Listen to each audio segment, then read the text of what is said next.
আজকে কিছু কথা বলবো, এতে আবার কিছু বুজাঙ্গ ছ্যাদ করে উঠবে। তো যাই হোক, কথায় আসি। কিছু বুজানরা আছে শ্বশুরবাড়ি আসার পর শ্বশুর ভালো লাগে না, শাশুড়ি ভালো লাগে না, জামাইয়ের সাথে আলাদা থাকতে ইচ্ছা করে। হ্যাঁ, এক জায়গায় থাকলে কত না মন মালিন্য হয়, তাই না? নিজের যে মা, তার সাথে তো কত অভিমান হয়। তাই বলে কি ফেলে দিই তাকে কখনোই? তো আপনাকেও ভালো লাগে না, তাহলে এতিম পোলা বিয়ে করবেন। শ্বশুর শাশুড়ি পোলার কামাই খেতে তো ভালো লাগকা। হ্যাঁ, পোলাটা কষ্ট করে বড় করছে তারা, পড়াশোনা করাইছে তারা।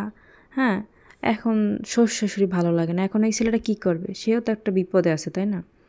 তো তাদেরকে বলি, এইসব কইরেন না। এগুলো হচ্ছে আজাইরে কাউর সংসারে, বুঝছেন? হ্যাঁ, আপনার মা বাবা যেমন দামি, তার কাছে তার মা বাবা দামি। তার মা বাবা তাকে অনলাইন থেকে অর্ডার করে নিয়ে আসে নাই।